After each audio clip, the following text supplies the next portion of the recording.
To do the video, I need a tripod, and then this is my own personal camera, but I know that we have some cameras available that could hook to a tripod.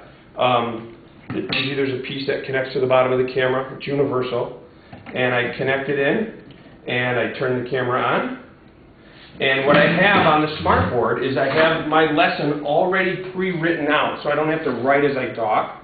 I might write and fill in some blanks. So for example, down here when I give an example, I'm going to have this ready to go without the answer to the example in, but the example is still there.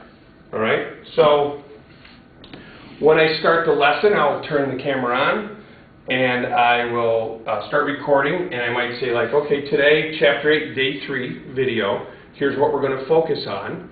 And I go through the lesson explaining all the pieces just like I would have in the classroom. So I'm like talking to nobody, even though I'm talking to the camera. And I scroll down through and I go through the whole lesson just like if I was teaching it to the kids. And then when I'm done, I can recap the lesson, what we did, because nothing erases, nothing disappears. And when the lesson is over, then I take the camera off of the tripod, take this base off, and my camera is a flip camera, and so what it has in the bottom is a USB port, and if not, there's always a way to connect the camera, but mine is a USB port. Plug it in, and then I upload it to YouTube, and then I put a link on my teacher webpage. When kids come into class, if I think it's an extremely hard lesson, I'll have the video there, and I might do a quick recap of the video. If it's not too hard of a lesson, I've only done this 2 or 3 times out of the whole year, what I'll have for them instead is I might have the classwork, so Day 3 class. And so they might come in and boom, there's a warm-up. The warm-up is based on the lesson. If they have not watched the video or if it wasn't working properly or whatever, they can't do the warm-up. But for kids that did watch the video and everything worked out, they start on the warm-up. Now some kids might say, Mr. Pat, my internet was down, the YouTube channel wasn't working properly. Do you have a copy of the lesson? I always have a copy handy of the lesson. Okay? Here's a copy of the lesson. Do you have a listening device? If so, start watching the video, get the lesson down, while I work with all the other kids getting them going, starting on the warm-up. Once the kids work on the warm-up, I know then whether or not they understood the lesson or not, and what are the sticking points. If I see unique sticking points, I work them through it. If I see a whole group running into the same issue, I'm going to pause, go back, and maybe reteach that section again real quick. But I never have to deal with the, you're going too fast, I'm back up a page. They can just watch and digest the lesson. So once they're done with the warm-up, then I always have some classwork ready for them to go. And so they'll be able to see it all, and they'll say, okay, I'm done, raise my hand, check my work, now start on the classwork. Well, if they're working in pairs and one person has checked with me, the other person then can just check with them, because they'll know whether or not they have it done, and if not, they work out and help each other on what the sticking points are. I then go over and see who's needed the lesson. They're about 8 to 10 minute videos, so to span about 8 to 10 minutes, they're ready to go as well. Now I can sit down with them, walk them through, try to get them to get through the warm-up so they understand the lesson, then they're on the classwork as well. And then everyone's at different points of the classwork. And so depending on the type of answers, at some point in time, the answer key to the classwork is going to come out. And check your work.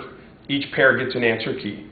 So as each pair starts checking the work, then they can put out fires themselves or ask questions if they need it. After this, they have a couple options. If they finish the classwork for the day, tomorrow's a quiz, but generally the next video is up and loaded. They will then turn around, put their listening devices in, go ahead and work on taking notes on the next video. If they don't have a device with them that they can connect, I always have a printout of the next video available as well, that they can then start getting the notes down, then they go home and watch the video so they're not writing and watching at the same time. For kids without internet access, I have only one out of all my whole crew. That person gets the video the night ahead of time. They go down and put the notes in. She'll then see me either during CAT or at the beginning of class. As she does the warm-up, I understand right away whether she got the notes. And if not, I'll sit with her for a minute and just run through the lesson with her. So, and that's just kind of how I run my class on a daily basis. Here's a little warm-up for you, all right? Expand it out using logs. And then this one is out, you got to shrink it back down. So expand out and shrink back down. When you have the warm-up done, I have classwork for you to work on. Okay. If the video did not work for you, let me know. I've got a copy. All right. If you have your device with you, you can watch real quick and follow along, and then start the process.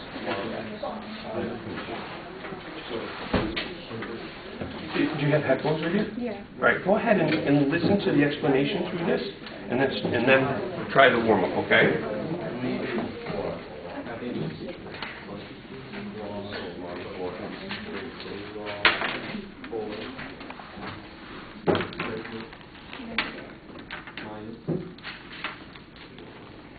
So do you have headphones with you today? No. All right, if you can just play it quietly, you'll be able to finish it out.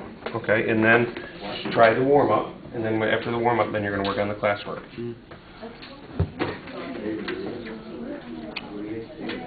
Good. Now, even though this isn't wrong, parentheses aren't necessarily needed since there's only one term on the bottom. If there was more than one term, then you would have to have them. But this is fine. Okay. Now you brought that back in. Talk to me about this half. Where is that y times a half, or what's going on with the half? How many? Can you tell me? One term. So there should only be log written here once, with the y with it. Okay. So rewrite it and see if you can figure out what to do with the 3.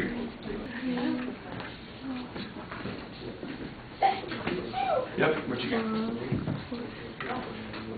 I think you have to stretch it out. We got to think about how to get it back together. Like in this. When we took the vision part, we have an addition. What's that going to go back? Well, yeah, but I mean, like.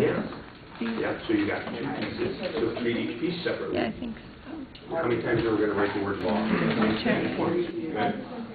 Yeah, you're all set. So go ahead and grab a book and start on the classwork. Yeah. Yeah.